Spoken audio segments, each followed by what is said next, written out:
हम बिहार जा रहे हैं, ये बात तो सही है। और वहाँ पर अपना धर्म का जो उपदेश है, जो हमारा काम है, वो करेंगे। तैयारी की जहाँ तक बात है, तो हमारा कोई राजनीतिक दल नहीं है और हमारी कोई राजनीति नहीं है, इसलिए कोई विशेष तैयारी हमारी नहीं है। हाँ, पूरा बिहार हमारा है और अपने लोगों के यहाँ ही हम जा रहे हैं, चर्चा करेंगे, संवाद स्थापित करेंगे। चुनाव को लेकर प्रत्याशी? हाँ जी, चुनाव को लेकर ही जा रहे हैं। चुनाव होने वाला है बिहार में विधानसभा का। इसी जो वहाँ पर गो प्रेमी हैं, सनातनी हैं, धार्मिक लोग हैं, उनको बताना चाहते हैं कि आप जो मतदान करते हैं उस मतदान से भी आपको पाप लगता है। आप अगर सही मतदान नहीं करेंगे तो आपको मतदान से पाप का भागीदार होना पड़ेगा। इसलिए पाप से बचिए और ऐसा मतदान करिए कि मतदान भी पुण्य का कार्य हो जाए। देखिए, कांग्रेस, भाजपा और दूसरी पार्टियां अपने अपने ढंग से अपनी अपनी बात कह रही हैं। हमारा तो ये कहना है कि जो मूल बात है इस भारत देश की, जिससे संविधान में भी कहा गया, संविधान के निर्माण के समय भी जिसके बारे में लंबी बहस हुई, आज़ादी के पहले हर नेता ने जिस बारे में हमको वचन दिया था, आज़ादी के बाद जिसके लिए केंद्रीय समिति बनाई गई, उस गौरक्षा की बात कहाँ है? बताए कांग्रेस, बताए भाजपा, बताए वहाँ की दूसरी जो क्षेत्रीय पार्टियां हैं। ये लोग तो इस बारे में चर्चा ही नहीं करना चाहती हैं। हमारा कहना है कि हम बहुमत में हैं और हम चाहते हैं कि गौहत्या बंद हो। आप उस बारे में क्यों नहीं बोलते हो? आप नए नए मुद्दे लेकर के आ जाते हो। चोरी हो रही है, चोरी हो रही है तो आप बचाइए ना। आपके भी तो लोग बूथ पर बैठते हैं। जब चुनाव होता है तो बूथ के बाहर तख्त लगा करके, स्टाल लगा करके हर पार्टी के लोग बैठते हैं, अपने अपने लोगों की पर्ची बनाते हैं। सबके पास मतदाता सूची होती है, उसमें कोई कमी है तो आप उसको बता दीजिए। तो आप नए नए मुद्दे उठा करके ले आते हैं।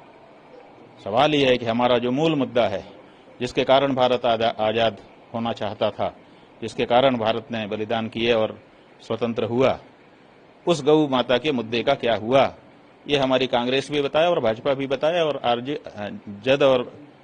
आरजेडी और जेडीयू ये भी बताएं। हम हर पार्टी से पूछ रहे हैं कि हमारे मूल मुद्दे का क्या हुआ, उस बारे में आप चर्चा करिए, बाकी बातें बाद में होंगी। पड़ोसी देश नेपाल में बुरे हालात हैं। क्यों हैं? क्योंकि गौ हत्या की जा रही थी और गौ हत्या का वीडियो बना करके सोशल मीडिया पे प्रचारित किया जा रहा था। वहां की जनता उसको सही नहीं स्वीकार कर पा रही थी, विरोध हो रहे थे, तो सरकार ने सोशल मीडिया को ही बंद कर देना चाहा और उसके परिणाम स्वरूप ये स्थिति परिस्थिति बन गई। तो गाय ही वहां पर भी मूल में है और गाय ही यहाँ पर भी मूल में है। और हिंदुओं का जो कहते हैं ना सब्र का बांध, वो धीरे धीरे भर रहा है। इसलिए भारत के लोगों को भी समझने की आवश्यकता है कि गौ माता के प्रश्न पर अनदेखी अब कितने दिन तक वो चला पाएंगे। ये नहीं चलने वाला है।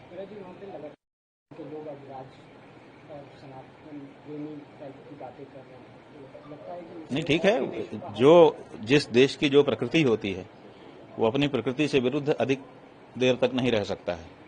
तो प्रकृति है हमारी, भारत नेपाल दोनों की ये प्रकृति है कि हम सनातनी प्रकृति वाले लोग हैं। इसलिए सनातन के विरुद्ध जैसे ही जैसे काम होगा, थोड़ी देर के लिए भले हम स्वीकार कर लें, लेकिन लंबे समय तक उसको आत्मसात किए रह नहीं सकते हैं। इसलिए अपनी प्रकृति के अनुसार ही हमको होना पड़ेगा।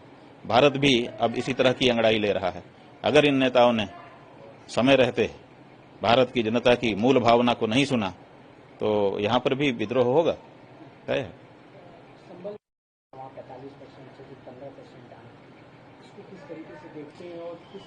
बात यह है कि जो लोग सजग हैं, जो लोग ये जानते हैं कि देश में राज करने का एक ही मंत्र है, अपने वोट बढ़ा लो, जिसका वोट ज्यादा होगा वही सत्ता में बैठेगा, वो लोग इस बारे में सतर्क हैं, अपनी संख्या बढ़ा रहे हैं।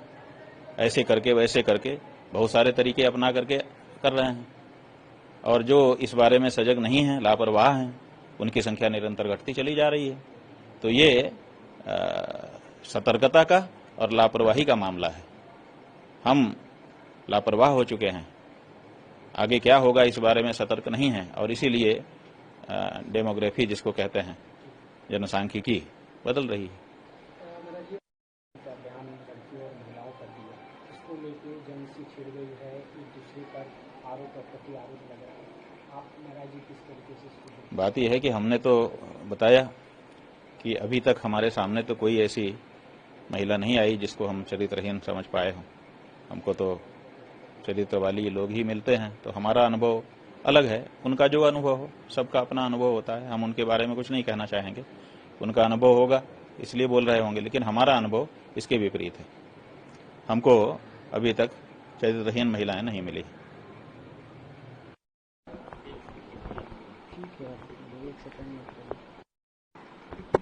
हमसे जुड़े रहने के लिए हमारे YouTube चैनल को सब्सक्राइब करें और नई वीडियो की नोटिफिकेशन के लिए बेल आइकॉन को दबाएं। अगर आप ये वीडियो Facebook पर देख रहे हैं तो लाइक जरूर करें और ज्यादा से ज्यादा शेयर करें। धन्यवाद।